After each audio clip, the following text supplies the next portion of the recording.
This is Danielle Ireland, and you are listening to Don't Cut Your Own Bangs. And this season, we are focusing on exploring the right kind of hard. And today, I have the great fortune and opportunity to sit down with a longtime friend and a repeat guest of the podcast, Lindsay Boccardo, to get her take on some of my questions, musings, and wanting to better understand. How do you know when you're doing the right kind of work? How do you know when it's time to let go? How do you know when you're at a growth edge and you want to push past it? I get her take on how she's approached it personally, professionally, and as well as through the lens of her expertise as a coach and a speaker and a trainer. She is always just really fun, really engaged. She's completely plugged in and has a wealth of knowledge she's open to share because she does good things in the world. And I'm so grateful that she got to spend some time with me today and by extension, time with all of us. And a couple of fun things to highlight for her since she's last visited on the podcast. She's got a couple of new offerings. One is the band. The other is the Dynamite Delivery Program. These are both about advancing your career through emotional intelligence and developing communication skills. So hop on over to lindsayboccardo.com. I also have links for the band and the Dynamite Delivery Program. They're all linked in the show notes. So you can either visit her website where there's more information about them there, or you can click directly on the program links themselves and learn more about them. My interview with Lindsay was a blast. And I will say one of the best things I think about this interview is, and this could be just through Lindsay's unique spin and take and personality, but also I think her at-bat practice hours with trying to take big, complex concepts, ideas, or experiences and break them down into a simple concept that can easily be digested in a keynote speech or in a podcast interview like this, is you're going to walk away with some tangible takeaways. I love that. I'm so grateful for that. And that's one of the things that makes this episode so unique and wonderful and cherished. So without further ado, I hope you're ready to sit back, relax, learn and laugh alongside myself and Lindsay Boccardo. Oh, and I should say, we also coined a new phrase and a new type of race that I don't think the world has seen yet. After this, if you are not a runner and you think you might want to be, or you have no desire to be a runner, but you would love to say you ran a race, we've developed a new style of race called the half K. And yeah, it's referenced quite a bit in this episode. So you're like, a half K? What do you mean a half K? I literally mean that. So if you want to join us, we're going to do a race for no reason, all inspired by the half K. And you will be rewarded with a t-shirt and Gatorade and Powerade and lemonade. And you can take as much time you need is to get through that half K and just do a lap around the cul-de-sac in front of my house. I'm not going to share the details because this isn't really happening, but it's still really fun to think about and talk about. And maybe I will create a silly little video and post it on social media of me completing a half K. But anyway, get ready and enjoy that little nugget. And again, without further ado, but there might be more ado. No, I think I'm done with the ado. Without further ado, please be ready to sit back, relax, and enjoy and learn alongside myself and Lindsay Boccardo.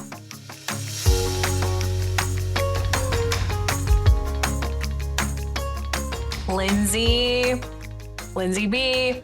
What's up? A longtime friend of the podcast, longtime friend of mine. I'm so happy to have you back.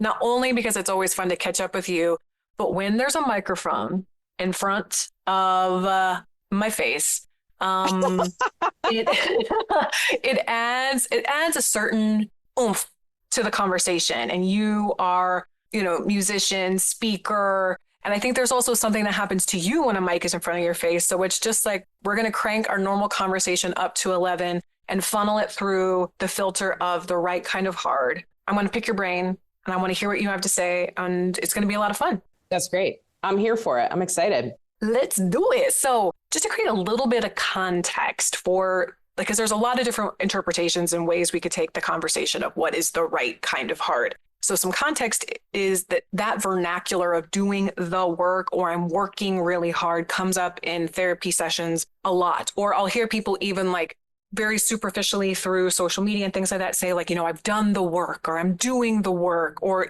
so it's either past tense or it's active or I can't do this because I'm going to be working on myself, which of course I always kind of raise a question mark, like what does that really mean? But within the context of the right kind of hard, I have observed a lot of people kind of beating their head against a wall who in the moment so sincerely believe and feel that what they're working on is like the pursuit of either healing a relationship or establishing a boundary or pursuing a goal or maybe applying for a job, whatever that thing is.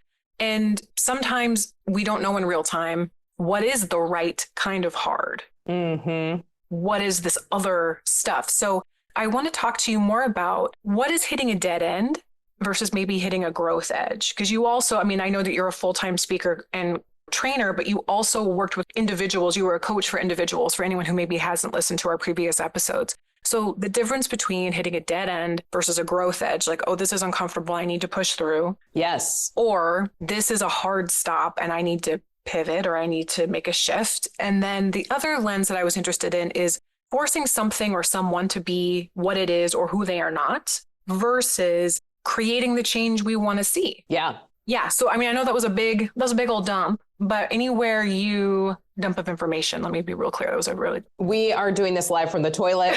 Danielle has gone first. Fantastic. Flush. No. Yeah. So but I would love to know, just as you kind of hear all of that information, what are some of the first thoughts that came to mind for you?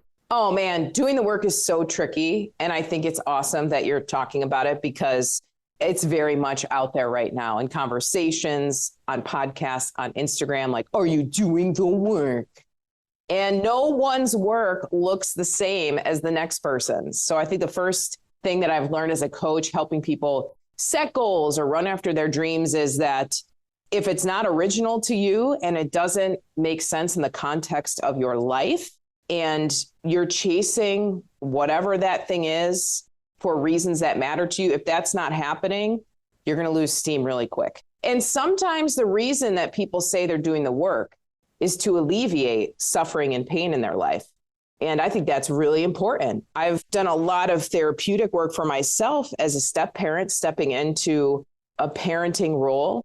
And wow, kids are like, little time portals to your own childhood. Unhealed wounds. Yeah. And so, a lot of the work that I've personally been doing is on the parenting, personal development side. And it's never done because the kids are always going into a different stage that reminds me of something else that I need to work on. And the reason I need to work on it is that, in this way, pain is a gift. In this way, it's a gift in the sense of I want to alleviate some of my suffering so I can be more present for my family. And so when I'm doing the work there, it's usually tied to, am I able to be more present in certain circumstances that tend to set me off emotionally? And am I suffering less? Am I less distracted by pain? And so I think it depends when people say doing the work, if they're trying to transmute some of their suffering into healing, if they're trying to shift part of their life because they're in pain for some reason, relationally, typically, or if they're doing the work and chasing a dream and they're doing the hard work that goes into accomplishing something external, maybe not as relationship driven or interpersonal driven, but maybe a goal in life, writing a book, something like that. So I think the idea of doing the work is different for every person based on their stage of life. And you can, as a coach, when I'm working with somebody, doing the work is typically focused on the dreams that they're chasing, something that's aspirational, that has some type of external, usually career-focused element to it. Mm-hmm. Well, so thinking about it through what I heard when you were talking about it interpersonally and relationally, you had a clear why. I'm a step parent and I want to love these two beings in the most present and open way that I can. And so the right kind of hard is anything that helps me access presence. So you had a really clear and specific why. Yes. That makes so much sense to me. And it certainly feels true. I mean, there's definitely a resonance to truth, I think, when you hear it. And my body recognized that as true. And then hearing you talk about, because I think really it's whole part whole. I think whether we're talking about career, the closer anything is to true, it's more applicable. Or its application can be true in many ways too. And I could almost see that same thing if you're really crystal clear on why you're doing what you're doing. Yeah. And maybe this is amusing, not really a conclusion by any means, but I wonder if it's not only are you clear, because you can be really clear that you want $1 bajillion or whatever, Exactly. But I'm really clear on what I want, and the why is there's a certain level of vulnerability and there maybe intimacy. I'm trying to, what is the word? Like it's a heart-centered pursuit, not only externally validated. Because a clear specific goal can be having 1 million followers on Instagram, but if the pursuit is that, the way that you go about like achieving it might look very different than if your goal is, I want to make as positive of an impact on as many people as I humanly can. I don't know. Yeah. I'm kind of bumbling around on that maybe. Well, I think a lot of our aspirations, even in our career, do come back to something that we didn't receive or get in childhood. And so I do think our deepest passions stem from our deepest pain. And we are all on the journey to transmute, to shift one type of thing to another type of thing in our own story, in our own experience. So if you had a very demanding dad and his level of acceptance for you was tied to your performance, you might find that you end up wanting to do a not-for-profit for kids whose dads are absent, or kids whose dad, you're going to find like, oh, I'm finding these threads in my life that don't seem to be connected, but emotionally, maybe when your dad was that high performing, pushing you all the time, you actually felt abandoned by him. So you want to help other people who feel abandoned by others. It's all, I find that the deeper, like you said, the vulnerable grit that makes you want to do the work and have a big dream is usually tied to a personal experience. It makes so much sense. Mm-hmm. You're trying to right a wrong somewhere in your life, or you're trying to eliminate suffering for somebody else in some way. I mean, Tony Robbins, big monster people talk about this type of thing, that they're looking back on their life and saying, man, if somebody would have been there with me through this, I would be on a different path right now, or I wouldn't have had to endure whatever it is. And so I find that for a lot of us, even I talked to somebody who's in financial planning, and I said, what really brings you here? What makes you want to have a $10 million portfolio? Why does this matter to you? It's this young, brand new to the financial world. And he's like, because I want to have income every month that's bigger than everybody else. I'm like, okay, so you want to have a boat?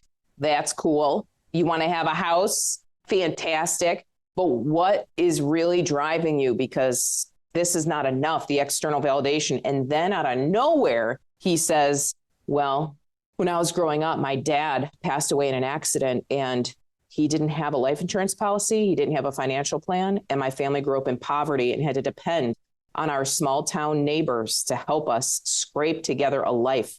And when I turned 18, I promised myself I would never make anybody go through that again. And that's really my drive. And that's the juice. Now he's ready to do the work for the sake of humanity. And I think anytime you're doing the work, if you're really driven by it, it's tied to some type of interconnectedness with other people. There is an element of what are you doing in someone else's life that means something to you.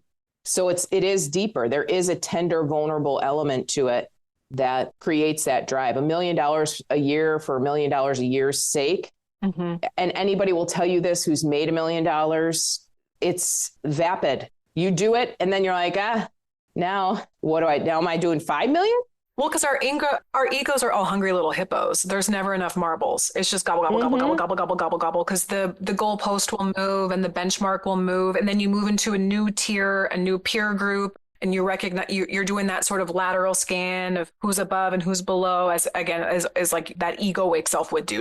I'm not saying like through humanity, but and there were two things that came up for me. I want to circle back to before I get too lost in thought, that as you were describing, what I was hearing you say is that our healing becomes our medicine. So the healing that we do becomes our offering.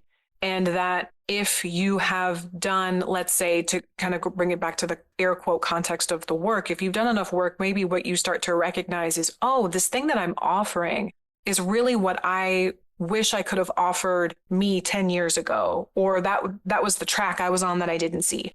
And then there was something else you said that really stuck out. Oh, you used the word just when you were sort of paraphrasing what this other client had said. That is a buzzword that if anyone listening, when you hear someone use the word just as a justification or an explanation for anything, I wish you could pause your life, press pause and get really curious. It's like, that's where anytime I hear it, I want to pull out my journal and go, because it's usually a cheap and easy oversimplification for something that someone either doesn't want to look at or doesn't want to have to explain. It's never just something. Yeah. And that as a therapist, that especially with clients, that keys me and I'm like, ooh, there's something here, because it can be used as a way to minimize, like, listen, I was just 5 minutes late. Subtext, you have no reason to be upset with me because it was just 5 minutes. Or I ask you a question. Oh, it was just childhood, or that was just my dad's temper. Or, oh, that was just and like, oh, there's something there you don't want to look at or you don't want to think about. And so that really pinged something for me, because it's not just the money. There's something more to it than that. That's right. I'm curious, how do you personally, when you're, trying to gauge how you spend your energy and how you spend your time and what you're working towards, how do you personally know what is and what is not the work for you? Because I think sometimes it's almost like a scent I can pick up, like, oh, there's a scented candle burning in the house. Like I get this blurry sense of I'm inching towards something in the direction I want to go. And then there are times again where I get that other sense or smell of like, I wonder if there's something old in the house that needs to get thrown out. It's like this subtle, it's not in my line of sight yet of how when I know when I'm in pursuit of the right thing to keep massaging myself into versus needing to let it go or make a change or stop. Like, how do you know? I'm curious. I use my magic 8-ball and whatever comes out. Well, it's kind of interesting because there's a fine line between quitting something because you realize, the pursuit of this and the end game is not actually interesting to me. And a fine line of like, I don't want to do the work. Something's easier. I'm going to settle a little bit because that seems like a lot of output. That seems like too much. That seems like, and every temperament and every person has to kind of make those gut decisions. And I've made those decisions, the world that we live in, which is kind of writing, communicating, telling stories, helping, serving people on an emotional intelligence level. This kind of work is blurry. It's not like I'm a dentist. Here are the 6 things a dentist does. And I'm going to specialize in, veneers, and I'm going to be amazing at it. It's so much more like hard to get your hands around. And so for me, I've started to use my body as an antenna. And when I'm in certain circumstances, there's times when I can feel, for me, like my ego and this forcefulness come over me. And I take other people's goals and make them my goals. And what I do is I go back to my operations team, because my operations team is the one that says, hey, if we're going to do this, this is all the things we have to execute. And then I decide, am I even interested in executing on these things?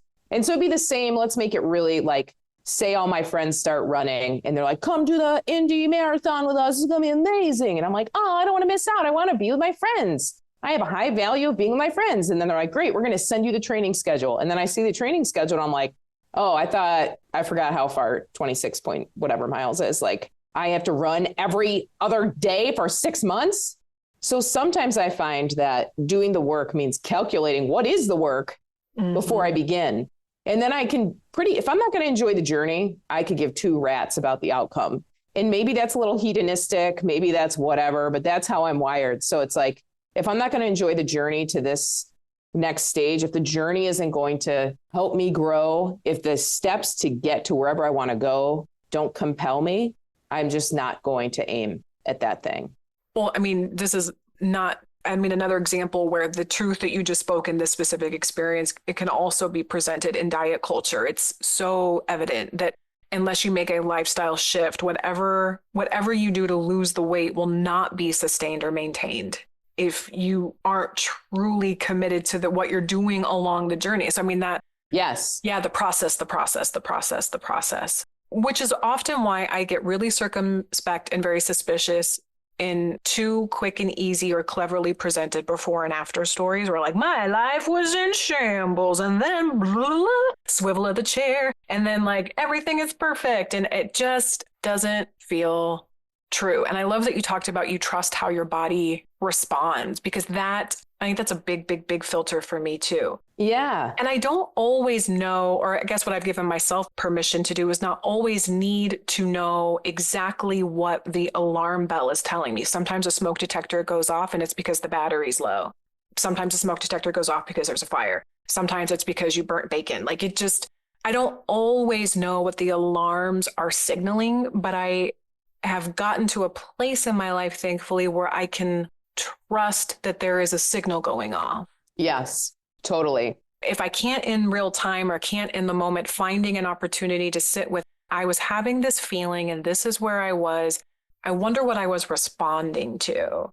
And then accessing a little bit of curiosity, but that's taken time too. But yes, I mean, it absolutely is in the body. It's such a powerful instrument. Yeah, I think we can talk ourselves in and out of anything. And I think when we're on our phones a lot or just on social media a lot, we're not really in our body. We're time traveling. We're looking at pictures from our high school reunion, and then we're going and looking at our friends' kids growing up. And then we're time traveling, we're space traveling.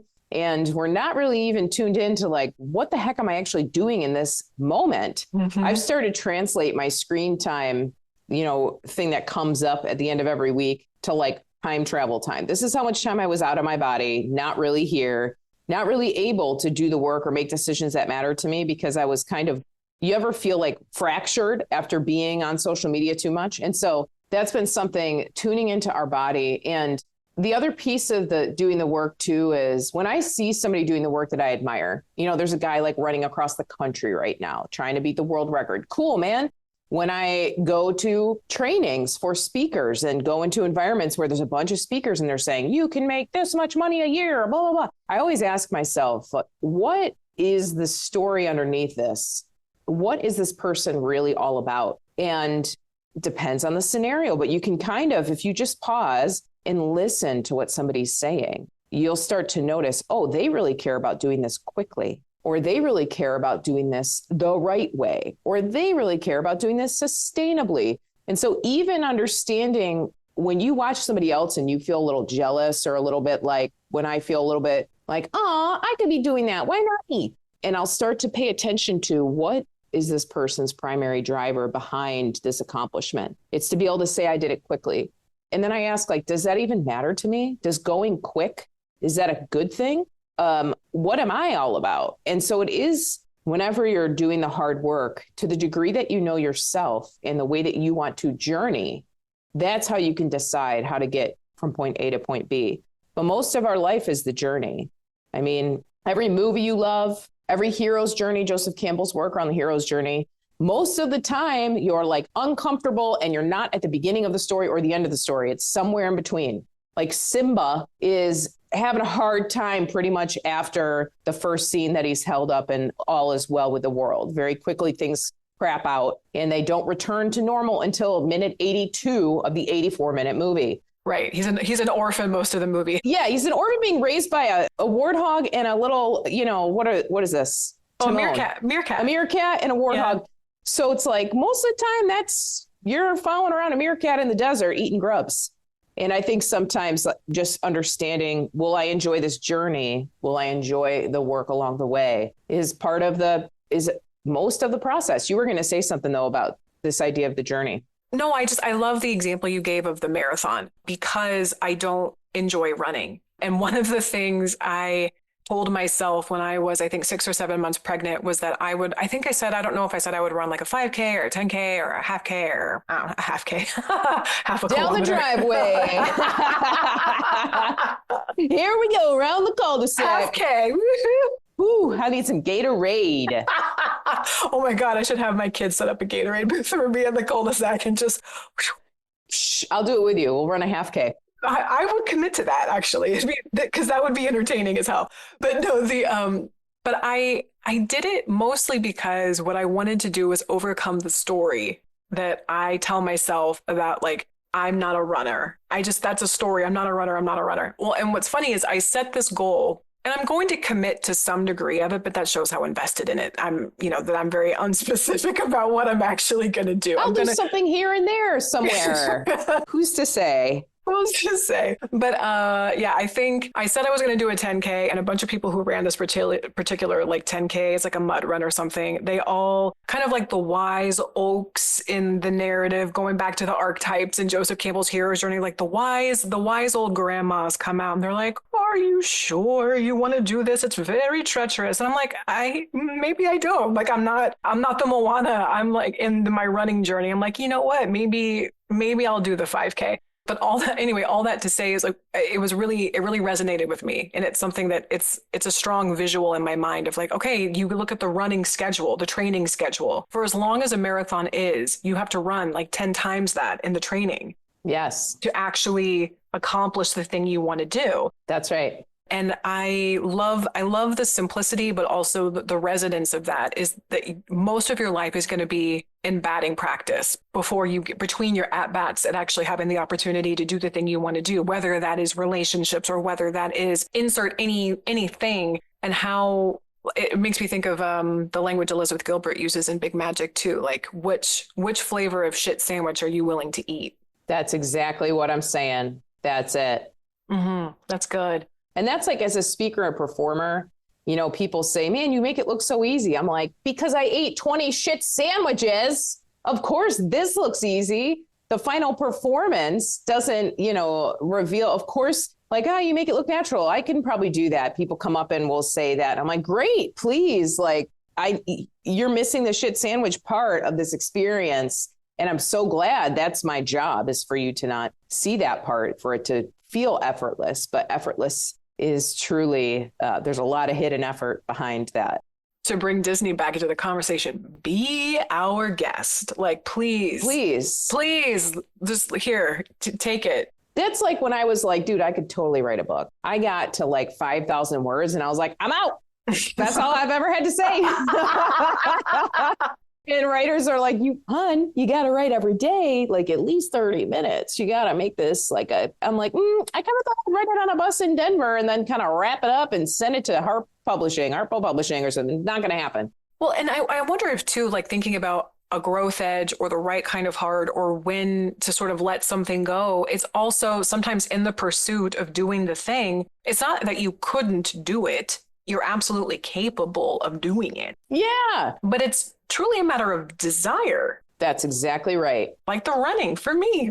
So I'm curious where you see, and you've already touched on a lot of this, but like in your observations of others, whether it's through your own coaching and training or, you know, presenting and sort of leading a group of people through, you know, a story in your public speaking, what do you observe in others' process when you see them, in particular, to make that more specific, like when you see someone trying really hard to make something work that maybe just isn't the thing, or vice versa, when you see someone maybe hitting a growth edge that potentially just on the other side of that is that thing and they kind of let it go a little too soon? You know, that's really interesting because as a coach, I don't know how to pursue all the things in the world. You know, somebody wants to be a chef and then they get kicked out of culinary school the first time. Is that a sign that this really isn't for them? Or is it the growth edge moment of like, the universe wants me to push through and show my value and learn my value in my bones? And I'm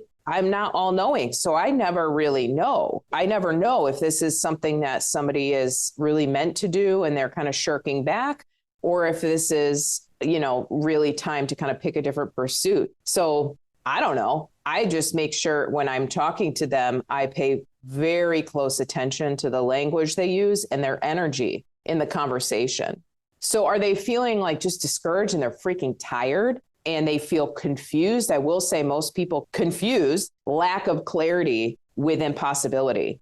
Oh, that's good. So it's like, how could I ever do this? It's like, you just don't have enough clarity. Now, once they have the clarity, if they're like, I'm going to have to I want to be a vet tech. I want to be a veterinarian. I have to go to school for 7 years. I can't afford it. This isn't really, maybe I should go a different route. You know, that's different. But I find that oftentimes if they're crystal clear on what it's going to take to get there and they still aren't interested, the game's over. Mm-hmm. But oftentimes that's the area of what I find is that most people feel hopeless because they don't have clarity about what it's going to take to get to wherever they want to go.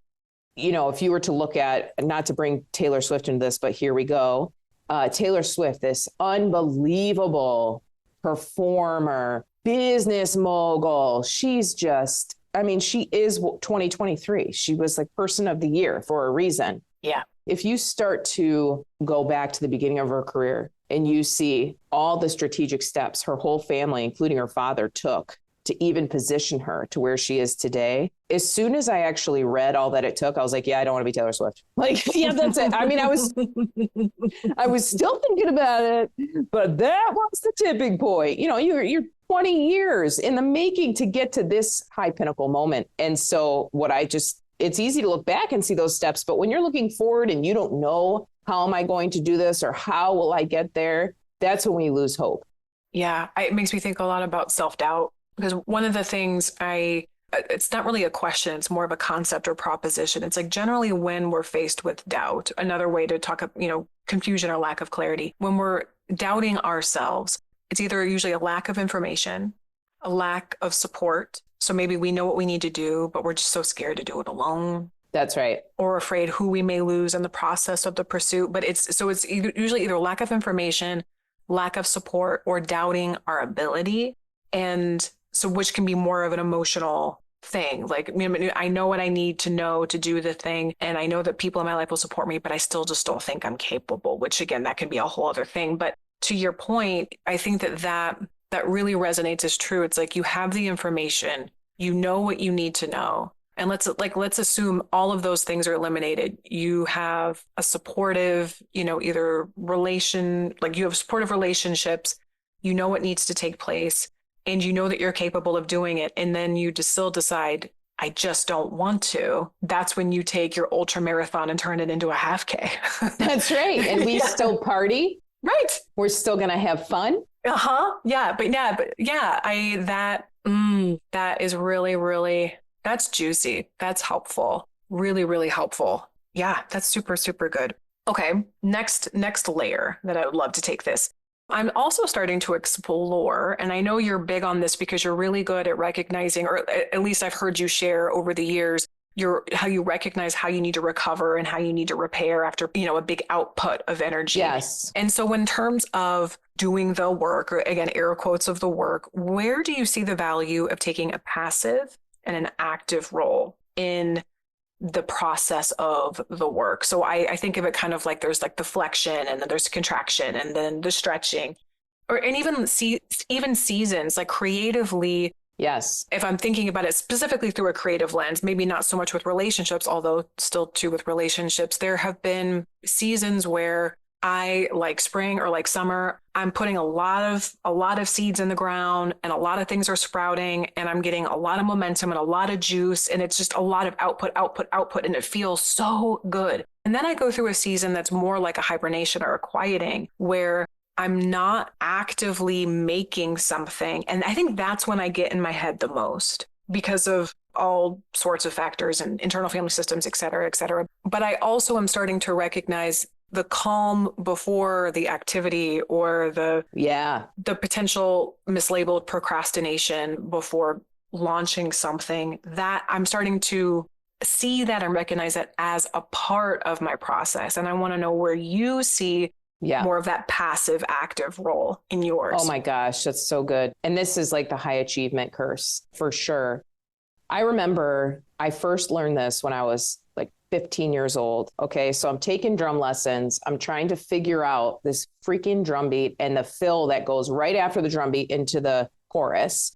It is hard to play. And I'm sitting down there for hours. And I'm trying to get it on tempo. And I finally dropped my sticks and said, I'm going to go hang out with my dog, Cody. So I go upstairs, I hang out with my dog, Cody. We go in the backyard. He chases a rabbit. We lay in the grass together. I get some air time. I eat some melon, honeydew melon. And then I go back downstairs and I grab my sticks. And I'm not kidding you. The first time I play it, I freaking nail it. Mm-hmm. Now, what the heck is that about? I just practiced for an hour and you're telling me those 15 minutes of play and rest is what my brain needed for me to actually put the pieces together? Yeah. And that has helped me accept the fact that when I'm not doing whatever the thing is, my brain is still doing the thing.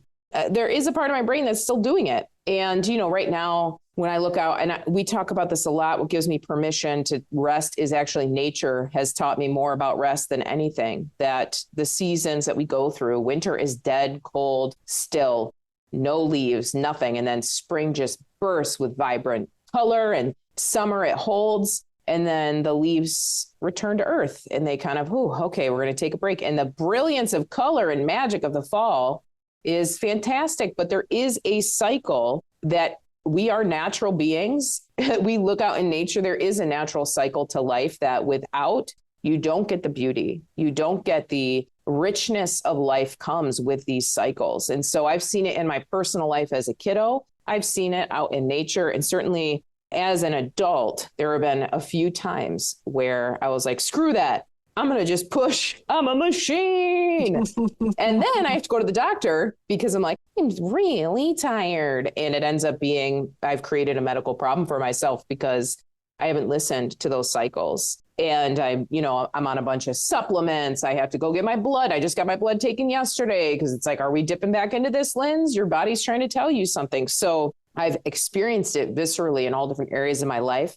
So I've had to learn that those rest times, those down times is actually when the magic is happening behind the scenes. It's not really passive.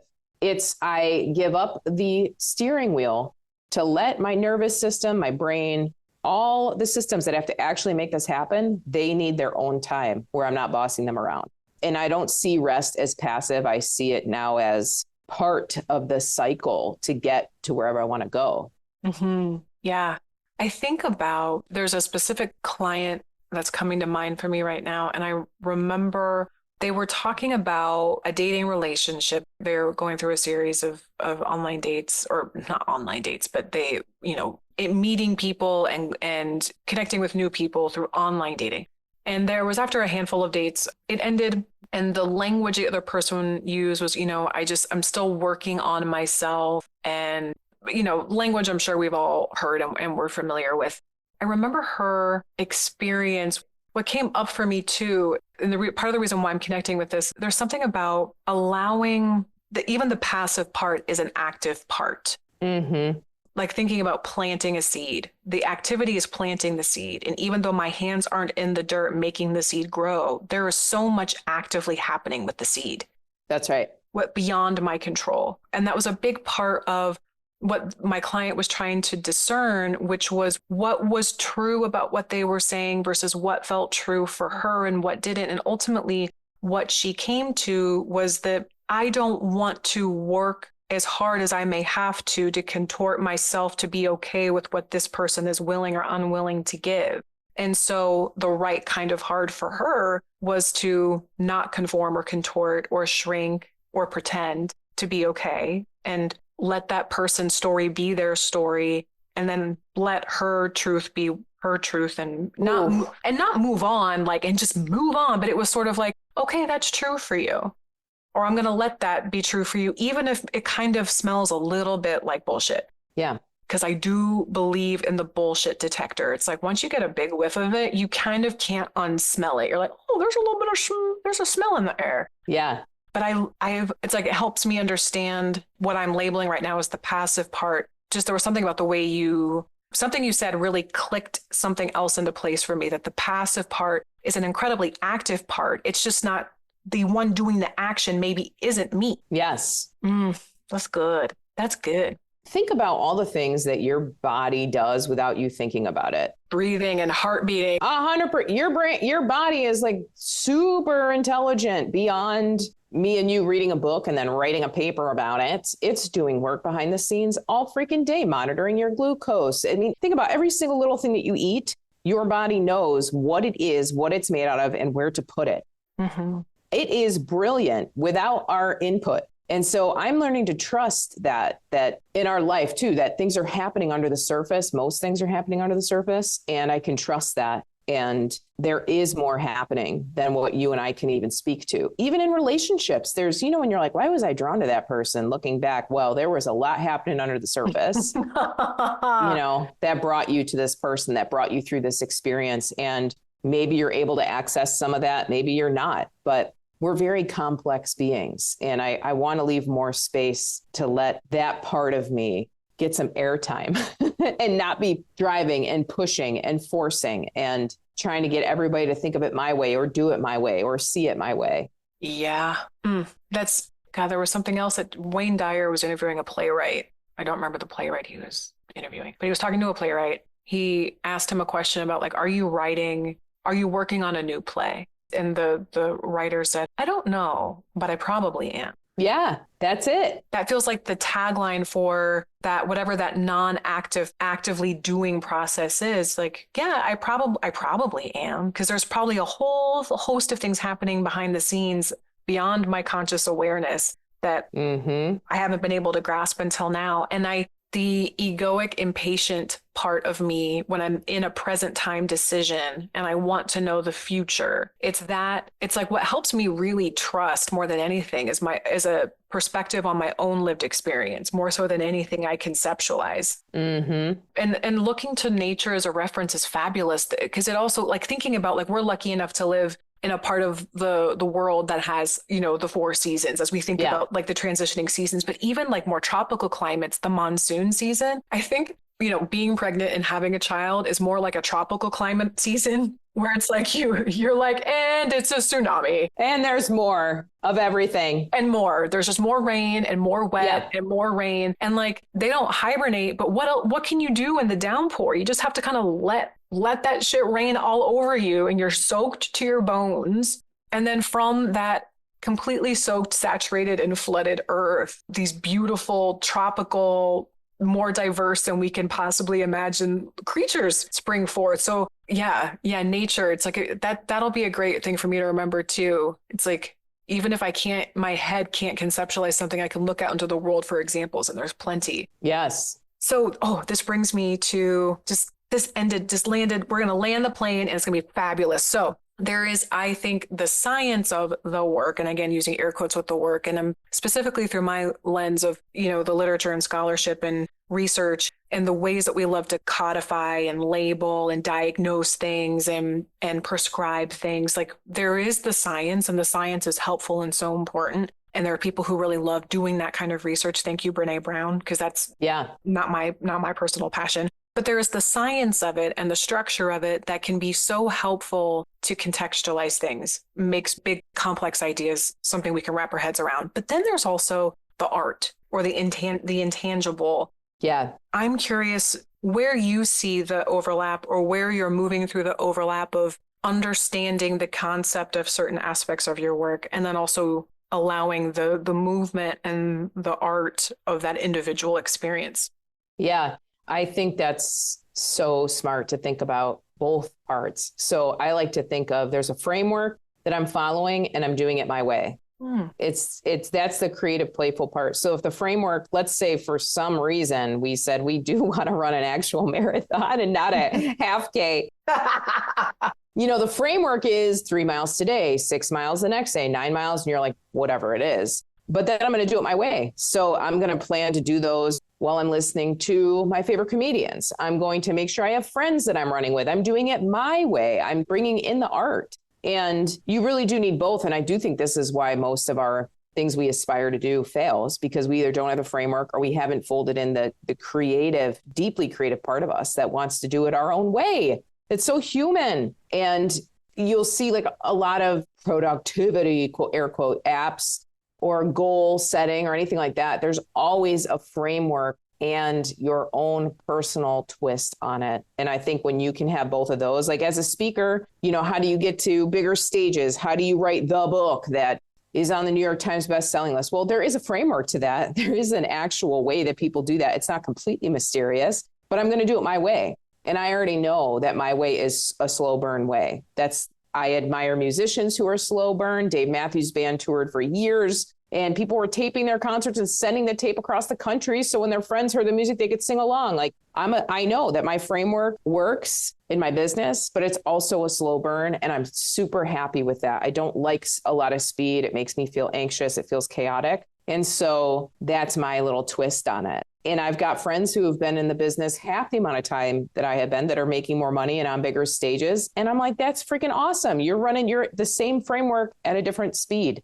I think for each of us, if we have both of those parts and we know that they both matter equally, you're in a good spot. I love that. Take your framework and personalize it. Mm-hmm. Well, I mean, I can think of so many other examples of that same truth spoken in a different way. But I remember like Marie Forleo, she's a business coach. She's created a program called B School for anyone listening who maybe isn't familiar with who she is. And I think she used to work with Tony Robbins at one point in time. But she mentioned, like imagine what your goal is to create a new, like you want to open an Italian restaurant. And if you go through the lens of, well, does the world really need another Italian restaurant? You can name 10 that you know of that you've been to in your area. There's not a need, but in terms of a business model, does the world need another Italian restaurant? But no one knows your Nona's sauce recipe. And so I think that really is the art and the science, or like sort of like the business model, business structure, and also that personal take. And I guess my lens or framework on that is that one of the benefits I've had doing this work I've been doing as a therapist for so long is I've realized how similar all of our pain sounds and how similar our fear sounds and how really no one has a monopoly on it. Yeah. So it's making it precious or making it too special is really a disservice to the individual because you are what's special. Your experiences are so unique and individual, but the story or the fear is not. It's like so boringly similar to everyone else's. The framework is what the framework is, but your take on it is your art. Yeah. And sometimes you don't know, like, say you don't know anything about restaurants, and then you're like, I'm just going to follow my heart. I'm like, this is going to fail. This is going to fail. Restaurants have low margins. Don't do that. That's like, you can't just be a magical being in a world that's run by capitalism in the US. You have to have both. And so that's, you're really hitting that. And Marie Forleo is a great example of finding that. And then, yes, be true to who you are. And I remember people used to say, when you build a coaching business, do you build it for what the world needs? Or do you just be so true to yourself that the right people come to you? And I was like, yep, it's both. There is a strategy behind anything that you think. Caitlin Clark, NCAA all-time best basketball player. Do you really think that she was like, I just followed my passion and shot hoops in the yard? No, her dad was a basketball coach. He set her up with a framework. And then they noticed she was so competitive. She would get kicked out of gym class. She was so competitive. So they're like, this is you, baby. This is your creative part. This is who you are. Mm-hmm. We're going to combine the structure of incredible basketball skills with your passion to win. And let's see what happens. And boom, here we are. And so just keeping in mind that those two pieces and not judging yourself or letting self-doubt take over. But it's like one of the two of these is probably not at play right now. And that's why I'm struggling. Either I don't have the framework, or I just don't really want to do the thing. I want to do a half K. Yeah, I want to do, what do you really want out of the run? If you just want to play, I'm coming over my b-ball shorts. We're doing this. I'm running a half K with you and we're drinking lemonade and Powerade at the end. Sponsored by Powerade. But that's exactly it. Yeah, no, I love it. That's beautiful. Thank you, Lindsay. This was a blast. Yeah. It was great. Per usual. I look forward to making up another reason to talk to you with a microphone. Thank you so much. Of course. I'm glad that we got to do it. Next time we should record live from our half K. Yes. Coming to you live. Why don't you sound like you're breathing very heavy? Because we're walking at a nice leisurely pace because it's a half K. We didn't say run. We said accomplish. Right. It's a 30-minute half K. Right. I love it. Well, thank you so much for having me. I know how much this podcast means to so many people who listen and want to be a part of a conversation around growth and how to continue to evolve and have safety and comfort and stretch ourselves at the same time. So I'm so glad to be a part of all this. And you rock, Danielle. It's fun to be a part. If you like more content like this and you want to stay in the know, hop on over to danielleireland.com and hit subscribe. There you will always be up to date in any learnings, offerings, or blogs and delicious content just like this. The latest releases will all be found there. You'll never miss out. Click on over to danielleireland.com, and if you forget all that, visit the show notes. It'll be detailed for you there.